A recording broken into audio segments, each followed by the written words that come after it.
All right, quickly gonna go over my own prep week by week for the draft league. I had a lot of fun with this, and I thought it'd be fun to yap through each week's preparation because I think that was the most fun part of it for me. Is kind of trying to like problem solve and figure out how to go about counter teaming each week. And maybe this will help some of you for your prep for the next time you run one of these. So, the first up was week one. I went against Ringo's team, which is mostly a Sun slash Trick Room team, albeit not the standard one because you can't have all of the pieces. But Torkoal Lilligant definitely my main concern with this team, and of course Ting Lu. In formats like these, where the power level is a little bit lower, it's very difficult to break through. So that was definitely on my mind as well. Um, so the first thing that I think my game plan was this Cresselia with Terrifier Rain Dance. That was my best shot at shutting off the sun because without it, I don't really have a way to outspeed the Hisuian Lilligant or even have any way of slowing it down. So if I shut the sun off, it kind of neutered both Torkoal and Lilligant at the same time. And this Cresselia is not running Trick Room. Mainly because I think there was a couple calculations I had with Helping Hand and Urshifu. Trying to pull that up. I can't find it right now, but I'm pretty sure Helping Hand Urshifu was needed for certain KO thresholds. It might have been on Torkoal, I think.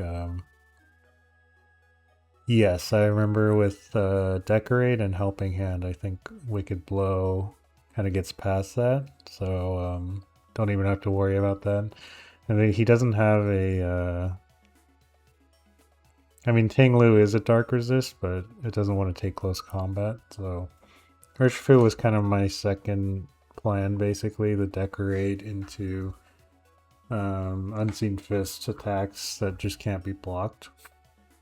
I also had the Crawdon on the team with Choice Band Adaptability.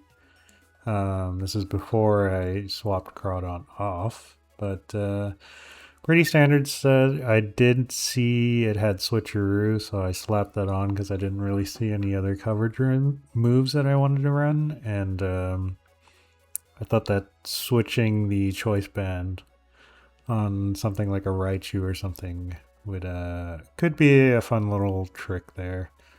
To lock it into something like Fake Out or Nuzzle or something like that. Um, Toxic Iron Moth. This is a weird set, but Covert Cloak basically made it so I didn't have to worry about Fake Out or Nuzzle from Raichu. And Toxic was really my only way that Iron Moth was going to threaten Ting Lu, basically, and it actually came into play during the set as well.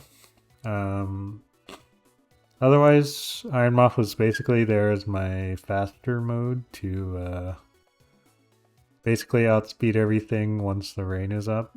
It'll outspeed Hisui and Lilligant.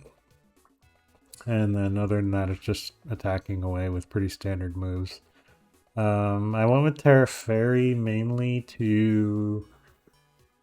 I think it was to deal with Ruination, I think, but I actually don't remember. Yeah, I'm not sure on that, but the Alchemy, I forgot to talk about that, but Terrifier was also to deal with Torkoal, or at least survive some of the hits, and Sweet Veil, which is one of Alchemy's two abilities. Both of these are really pretty useful, and it'll come into play in the later prep as well. But this one right here made it so that I'm protected from falling asleep, so I didn't have to worry nearly as much about Lilligant as I think I normally would. I could just like switch that in and block sleep powders. So that was pretty nice to have. And then I think this special attack investment is to actually KO Lilligant in case it wasn't running a sash. Already has pretty naturally high special defense, so don't have to invest too much into that. Encore, I think, for Trick Room and other supportive moves to lock them into that. And finally, the Frostmoth, which is a little bit weird, but with Terra Water Ice Scales, it actually tanks really well against the special attacks from that team. This Binding Ban Infestation is really pretty interesting.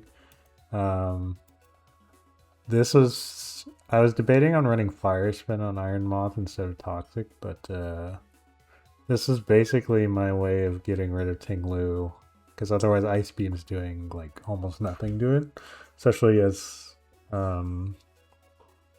especially if Ting Lu decides to Terra. So with Infestation, I could at least trap it and force it to stay on the field and take damage, and hopefully get some good chip away with the Protect plus the Binding Ban. Yeah, Frostmoth ended up coming into play a lot, so pretty happy with that mon.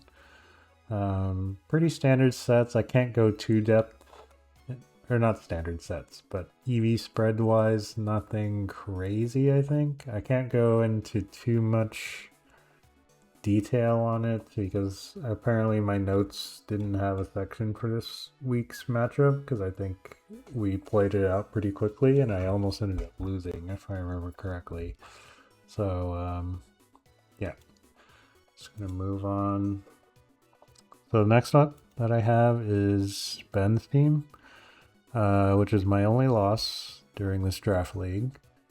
And I remember I actually prepped quite a bit for this one, but there was, I think in game one, if I remember correctly, it's been a while since we played that set, but game one there was a crit that happened that threw off a lot of my prep and plans, and then I had to wing it basically. And then going into game two, I was really kind of panicked basically, and I didn't follow the game plan that I had planned out. So yeah, that ended up being my loss. This is also the last time you will see the Crawdon and the Thwackey on the team, because after that they got swapped out. So a couple things here. I do have my notes for this one. The most notable thing I think about this team is the Room Service Crawdon. Room Service is a really cool item that I think is... It has potential, and I don't think it'll ever be like super meta or anything, but in specific matchups or stuff like that, I've used this item in regular competitive as well.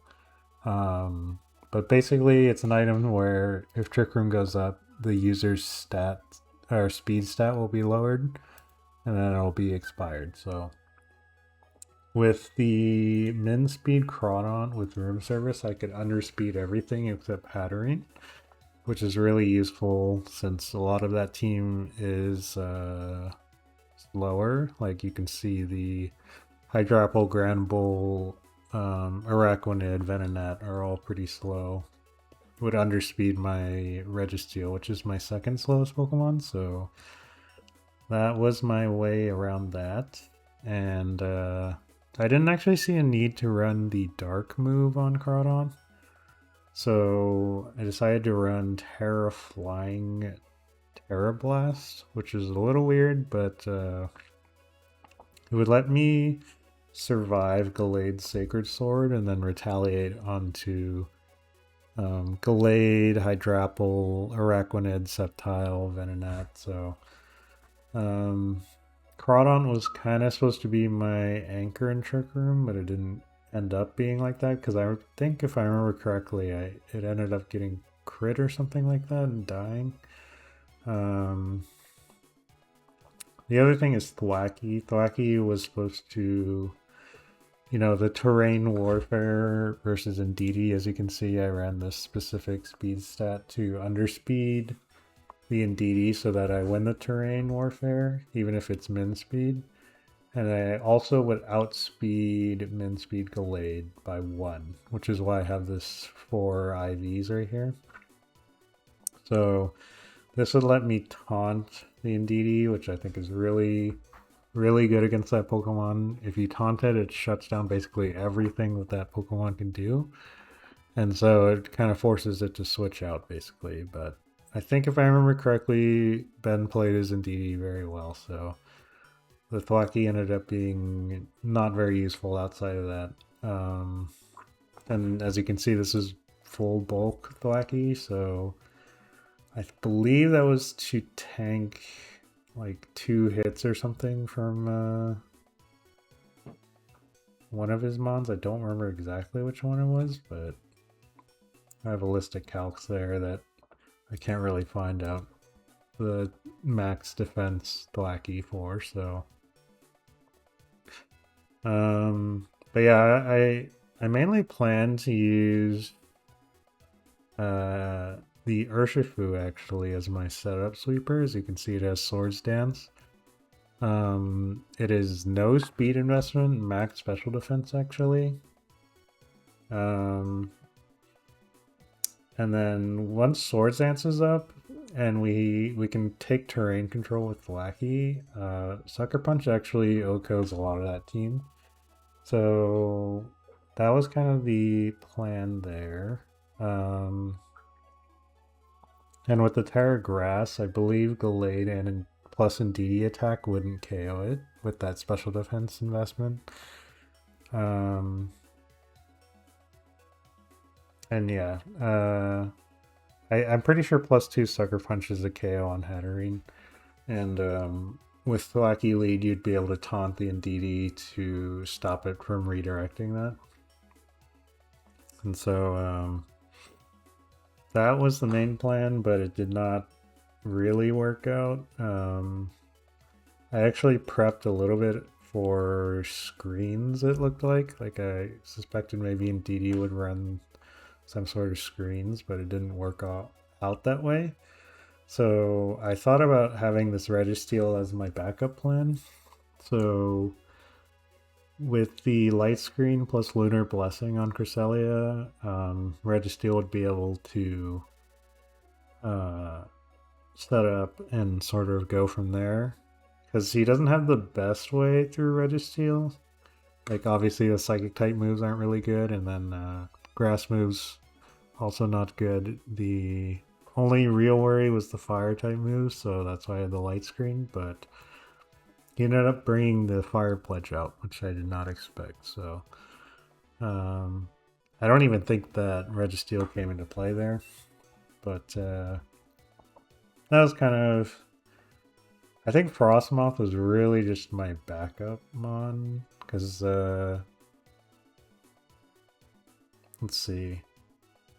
Yeah, so Frostmoth has... Oh, okay, I remember now. Frostmoth has the speed investment to outspeed Gallade. And I think my worry was Sceptile running Shedtail. So Frostmoth with the Choice Specs and Terra Bug could deal as much damage as possible. And that would actually get through the... Whatever had the Shedtail, it would just get bypass it because Bug Buzz is a sound move. So that's... I believe that was the reasoning for that, but I don't think that came into play either. And Wide Guard was kind of my last ditch effort if I ended up in Trick Room and I was just getting swept by Hatterene or something like that, or Delphox, and I didn't have speed advantage. Wide Guard would kind of be that, but yeah, didn't play out like that, so good stuff to Ben there for that week. Oops, wrong button. By week 3, wrong one. I ended up swapping out Crawdaunt and Frostmoth, I believe, for Brute Bonnet, which ended up being a really key piece for the rest of the weeks going forward. So I sized down from 9 Pokemon to the minimum of 8 in exchange for... So basically sacrificing a little bit of flexibility for this one Pokemon. But this one Pokemon ended up being really, really powerful. So Grass Dark was the perfect type combination that I needed, which is why I even looked into Brute Bonnet in the first place. Brian's team was really like there's so many. It basically has two modes between the rain and the Psy Spam mode, and Brood Bonnet kind of had a good matchup into both of them.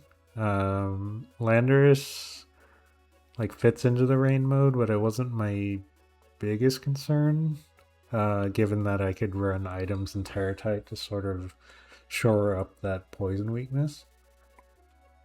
But yeah, I had a couple different thought processes and ways around this.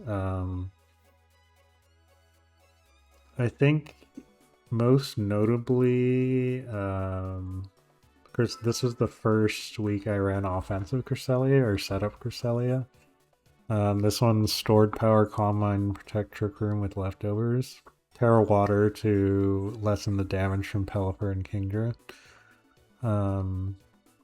And you know, with enough Calm Minds, I wasn't really that scared of any of his other Pokemon because they're all special attackers. The only one I was a little worried about was the Barraskewda that he added, but Brute Bonnet ended up being really useful there.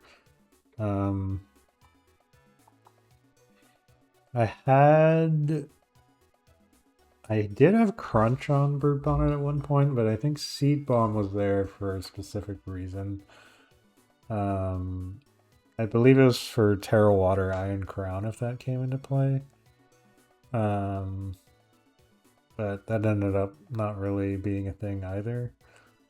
Frostmoth ended up being really good here because, as I said, he doesn't have many physical attackers. So this Terra Water Ice Scales was actually like makes Frostmoth really annoying to take down. And then it could set up things like Struggle Bug, Tailwind, Wide Guard to stop the Expanding Force or Sandsteer Storm or Muddy Water. So it was really good support in this matchup. I ran full bulk on it with the Calm Nature, as you can see there, and the Wiki Berry because I didn't think that Frostmoth was going to die very quickly. And so Wiki Berry would get a huge amount of HP back once he started chipping away at it. Terra Water was mainly there for the Tachyon Cutter from Iron Crown, I believe. So yeah, the Struggle Bug plus Calm Mind was really tough for, I think, his team to get through. Urshifu was kind of there as like backup, and Brute Bonnet just, like with its type matchup, it kind of just naturally did its thing, like it could exist without too much support and just fire off spores, because there really wasn't too much stopping Brute Bonnet once the Trick Room was up. His only natural spore immunity was Hisuian Electrode, which is too fast to do anything in Trick Room. So, yeah. Urshifu, I think, was mainly here in case we wanted to run the Tailwind mode, same with the Iron Moth. But yeah, I had a secondary plan, which was the Iron Moth plus Brute Bonnet mode, but I could do something like Rage Powder plus Sunny Day, and then once the sun is up, it becomes way easier for that duo to do stuff. So that was the backup plan, but it didn't come into play. Yeah, so that's the end of that one. Week 4 was against Aster's team. This one I think I didn't prep too much for, just because I thought I had a good natural matchup into this. I ended up running not stored power. I just ran psychic on this Cresselia because I wasn't sure I'd be able to get decorate into it all the time. But Alchemy and Cresselia really ended up shining here.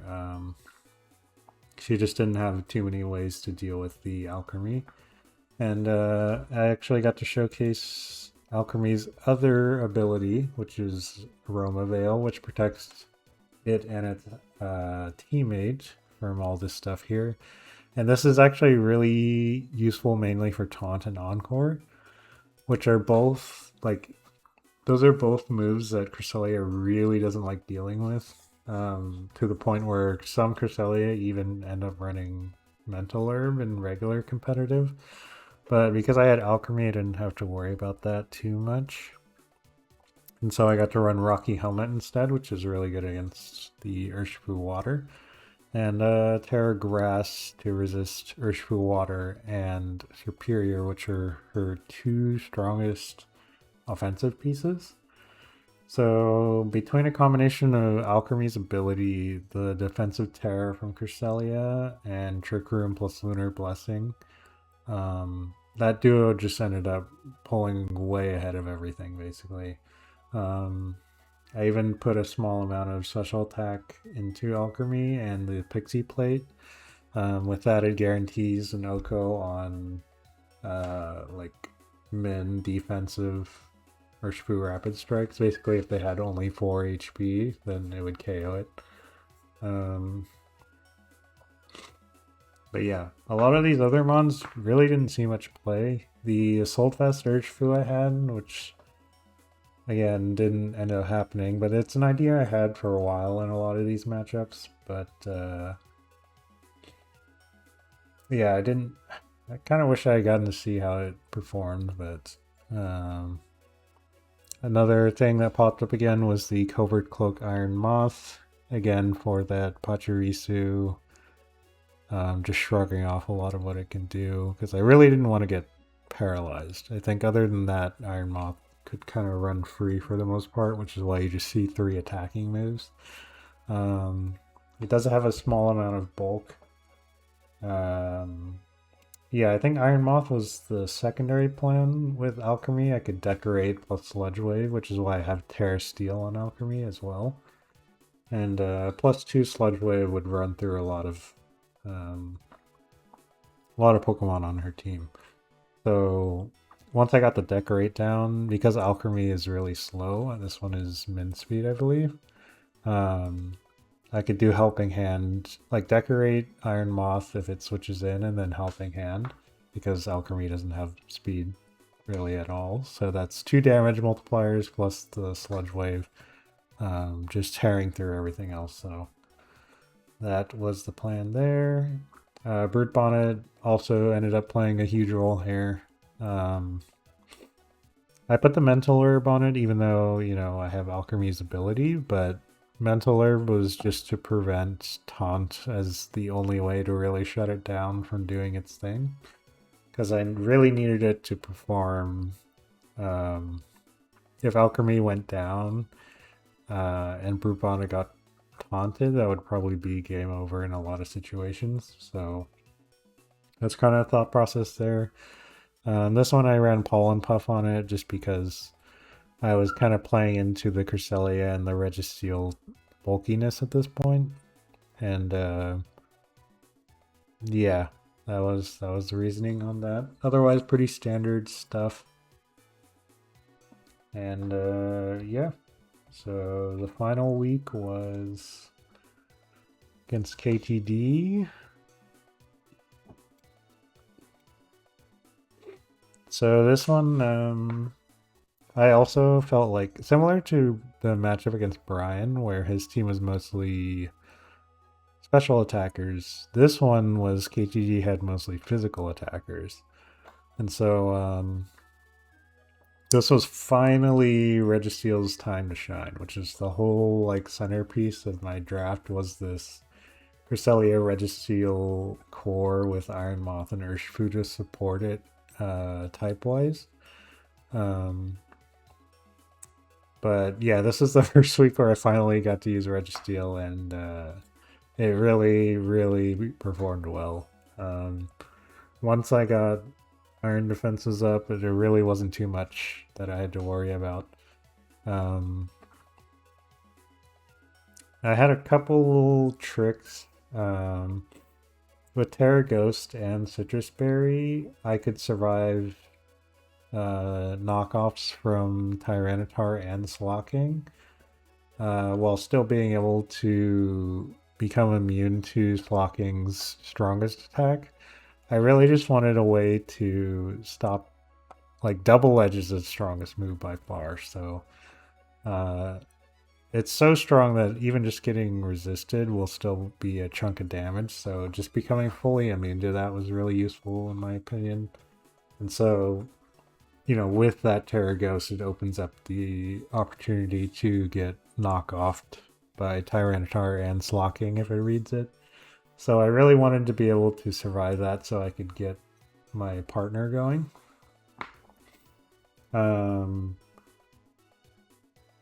The Cresselia with Mental Herb was to get a Trick Room out against Slocking Wheezing leads, which is also why you saw Terra Ghost there as well. So Trick Room was pretty effective against this team. A lot of his team is like he has some slow pieces like Gastrodon and Reuniclus are really slow, but I wasn't too worried about those Pokemon because Brute Bonnet can kind of cover those weaknesses pretty well, I think, in my opinion. And Reuniclus can't really KO Brute Bonnet without running some really, really specific tech.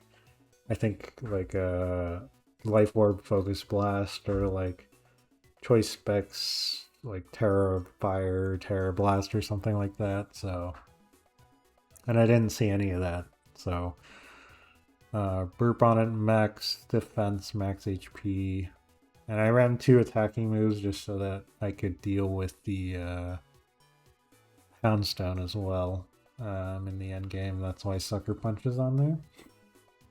And so, yeah, Registeel was it the centerpiece? It has. My one worry was that if he did Terra Ghost Slocking, it would have been so bad for Registeel. Registeel, like, if you become immune to its body press specifically, then it can really struggle because even if you resist it, sometimes Registeel will bulk up to like +6 body press or something, and then it won't matter. But if you're completely immune to it, then it's forced to click Heavy Slam, where like Heavy Slam, yes, Registeel is heavy, but it's coming off of base 75 attack. And if you're also heavy, like Slocking is, then the move becomes just pitiful damage, basically. Like, this comes into play a lot against Terra Fairy Raging Bolt, too, where you're like, oh, it's my Steel type damage, but then you realize Raging Bolt's really heavy, and then Heavy Slam is just kind of tickling it, so that was my worry about the Terra Ghost stuff, which is why you see me loading up on these Dark-type attacks from Brute Bonnet and Urshifu. The ability shield plus Terra Stellar would let me fight Slocking a lot better. I didn't have to worry about like it sounds weird because I don't think Slocking would usually run Protect, but I really wanted a way to KO it or get damage into it as fast as possible and as guaranteed as possible. So I was basically running this weird bulky ability shield Urshifu. So this is to ensure we outspeed Slocking in Trick Room, and it still outspeeds uninvested Gliscor and Tinkaton. The other thing is my backup plan here was the 2 at the bottom here. Choice Specs Iron Moth outspeeds everything except the Slocking if it goes max speed, I think. Because I was running Modest over Timid. But I still had to do max speed to outspeed max speed Gliscor. So Choice Specs Iron Moth was really here as my backup plan. Hopefully, if slocking was removed at this point, and if it wasn't max speed, then I could really get away with dealing tons of damage. Um, and Yanma was the ultimate backup plan, which I actually kind of planned to do, and if it went down to a game 3, but didn't come into play. But basically, Yanma would outspeed everything he has except max speed slocking, or tie with max speed Gliscor, which I really didn't think he was going to run max speed Gliscor, which is why I wasn't too worried about that. It was mainly the slocking. And I wasn't even really, I was pretty sure he wasn't going to run max speed slocking as well, but that was his most threatening Pokemon in my opinion, so I kind of had to prep backup plans for it. Um, and so with Yanma outspeeding it, it doesn't have to run speed boost. So with Compound Eyes plus Wide Lens, I could just spam Hypnosis into everything. I didn't even bother with an attacking move. Sunny Day plus Tailwind would let Urshifu and Iron Moth kind of run through the rest of the game, hopefully. By turning off if I set up Tailwind, then I'll outspeed Houndstone even with the sand up. And then if I turn the sand off with Sunny Day, then Iron Moth becomes insanely strong. Like Choice Specs, Heat Wave, if you add in plus Terra Stellar, really does amazing damage. But yeah, that was the backup plan. Yanma unfortunately didn't get any time to play, but it was a part of this plan at the very least. So I think, let me go to my page here. Overall, I was pretty satisfied with how I did.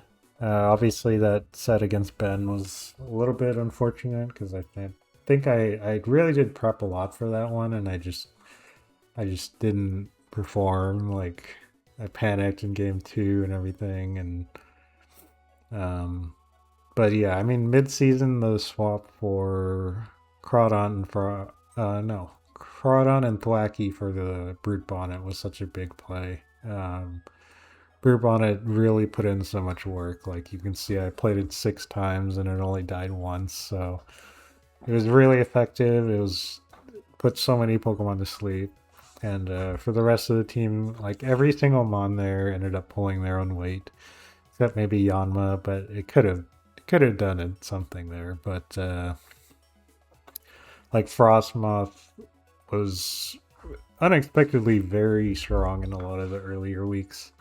Alchemy with its Decorate really just blew through 2 of the weeks as well. So I was pretty happy. Like I did a really unstandard draft in a way that I'm really not used to playing, but we made it work.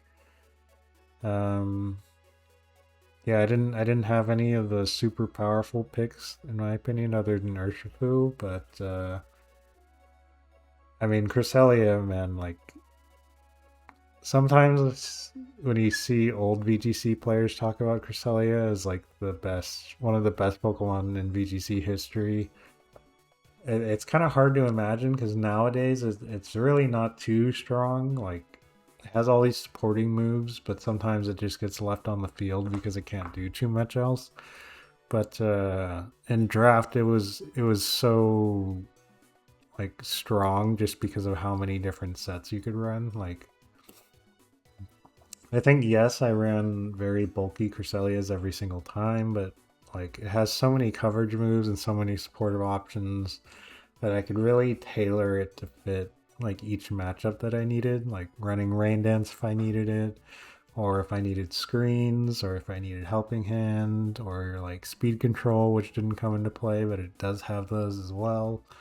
So yeah, Cresselia definitely my MVP, and the MVP overall of the league. So that's it for me. I had a lot of fun with this. I thought counter teaming was really fun to me. Like you kind of like solved through each step of the way. So I definitely want to run another draft league sometime. But for for now, I'll probably take a break on Pokemon until we find out what the format is for Orlando Regional, since I registered for that. So stay tuned for more of that. But for now, that's the last Pokemon stuff you'll see for a while. So thanks for watching, and I'll see you later.